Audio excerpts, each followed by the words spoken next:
Hi, I'm Bailey White and this is Undecided. We're here in Greats Cove today, population 127. It's a community that dates back hundreds of years, pretty old, but we're here today to talk about new opportunities, and we're here with three guests who are all involved in small businesses. So what I'd like to do is, first of all, welcome you, thank you for being here, and maybe we can go around the table and I can ask you to introduce yourselves and tell me a little bit about what you do. Sure. My name's Courtney Howell. My husband Terrence and I own Greats Cove Studios, and Greats Cove Studios has really become a business that is a place where we create and we welcome people in to experience what we're creating.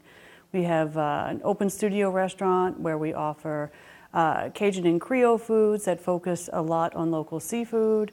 We have accommodations where people can come in and experience the whole area of the Bacaloo Trail. And we're makers. We make art, we make product, and yeah, we spend our lives here. Who's next?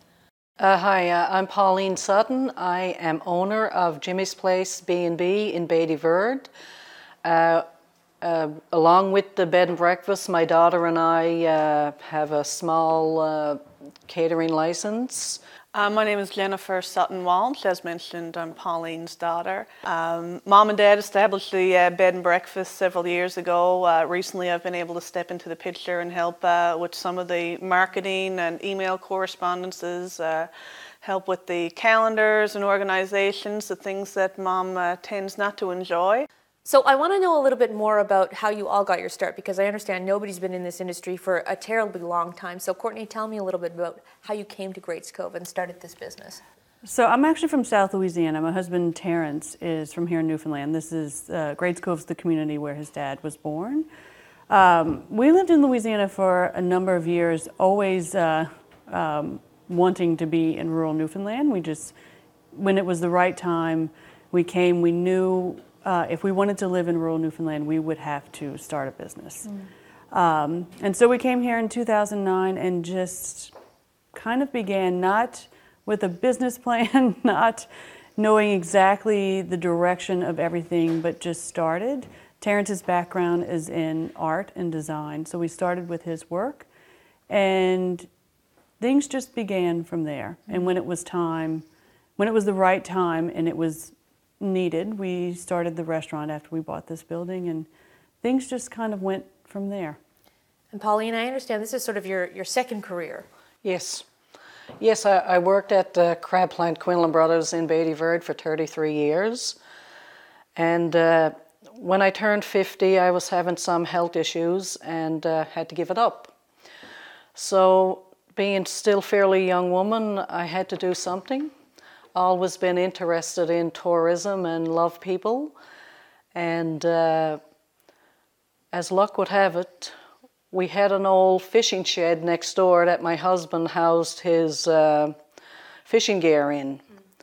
And I said to him one night, I said, we're going to go up and clean out Jimmy's house. Jimmy was our neighbor, and we're going to turn it into a bed and breakfast. Jen, how did you get roped in? A lot of it happened from Mom's perspective, I'm talking actually, because she don't prefer to work with computers, emails, correspondencing a lot, right?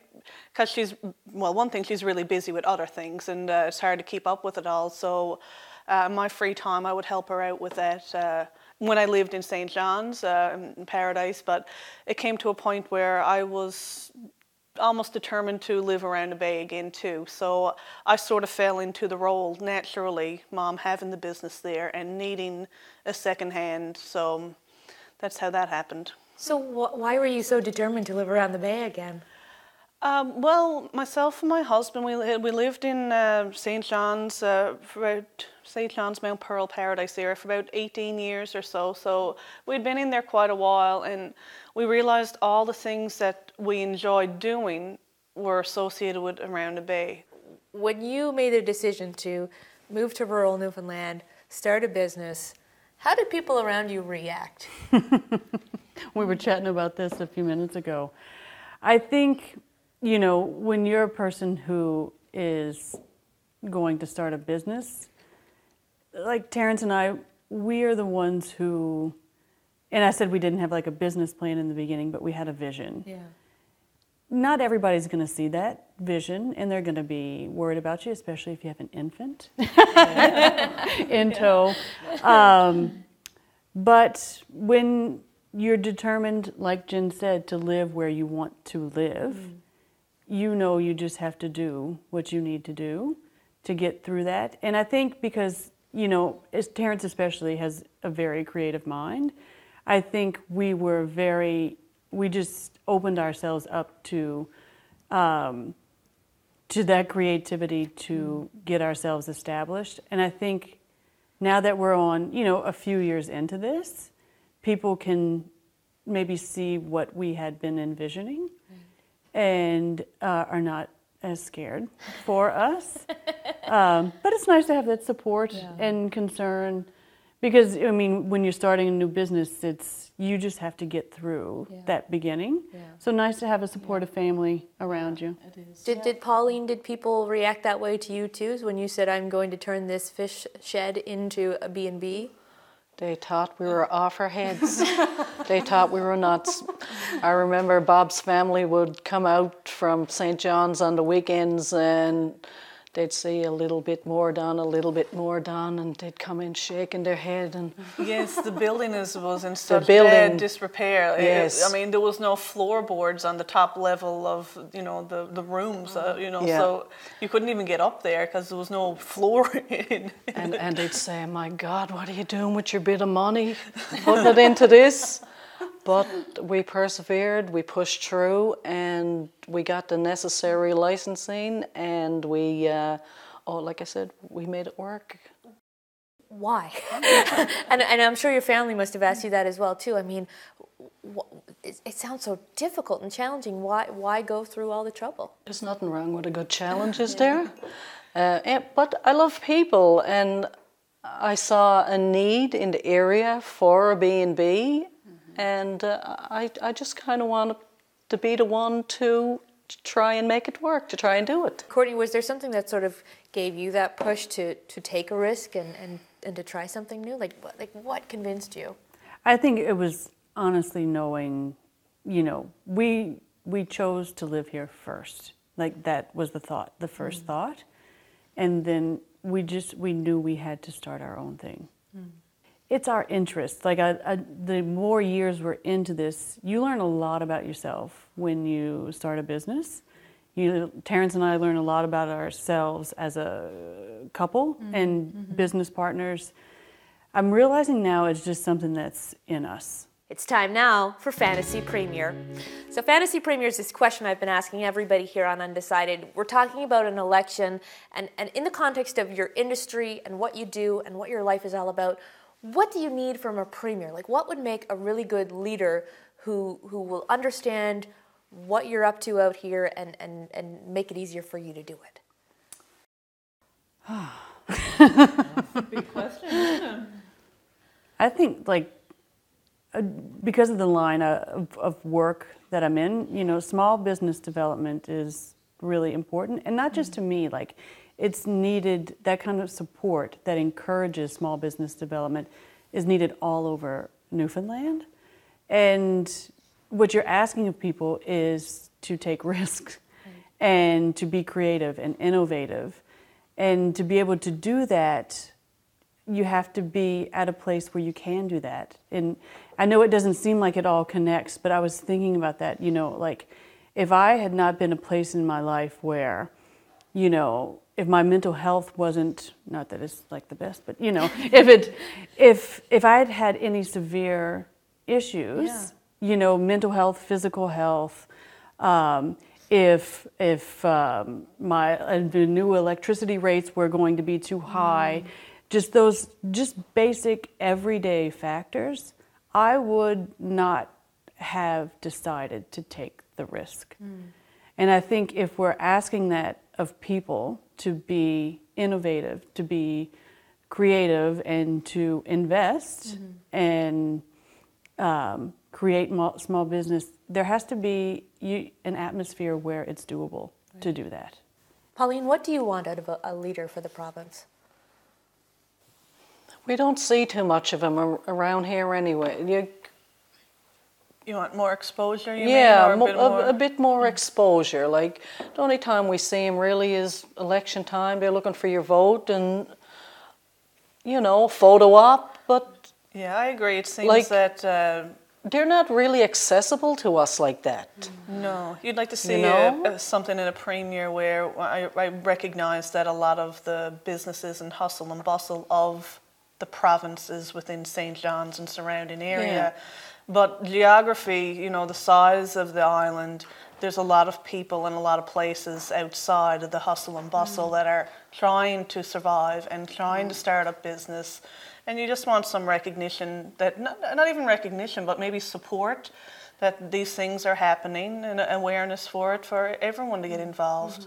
Yeah, I mean, a small business in Beatty Verde or Greats Cove, we have to follow the same standards, same rules, same licensing as a restaurant in St. John's. Sure. So, yeah, I think a little bit more exposure. Yeah. With that being said, there is differences, though, with starting a business in St. John's and it is in Outports, but the fact that we fall under the same rules and regulations might be a limitation for us, right? Is there any one thing, as you're thinking back to those difficult days of sort of starting up, is there anything that was particularly challenging or seemingly illogical, or like, why does it have to be this way, that would help if it could be changed for you or for the next person? There are programs out there that help with whether it's, being able to take out affordable loans or, whatever it is. But not every person who is interested in business knows about that, especially if you're interested in starting a small business. Yeah. And we're not talking about business that is like, like these huge industries. We're talking about businesses that you're doing to support your family. Yes, like self-sufficient. Yes. And so you're small, right? But you still need that access to and knowledge of what's out there to help grow that, and that helps reduce those fears of taking the risk. You don't feel so alone, I guess. You don't, and that we were talking about that too, how lonely the beginning feels. Yeah. Well, we still don't know what's out there, do we?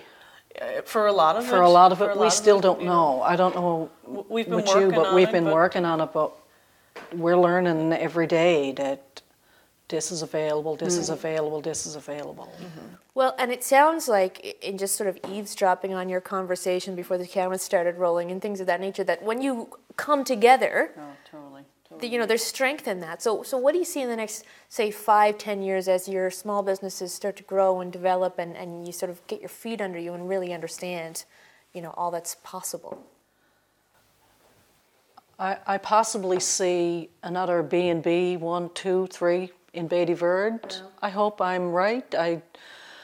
I see small businesses cropping up, not just B&Bs, whether it be an ice cream store or coffee shop, artist studio, whatever. I feel very good about Beatty Verde and the surrounding area for the future.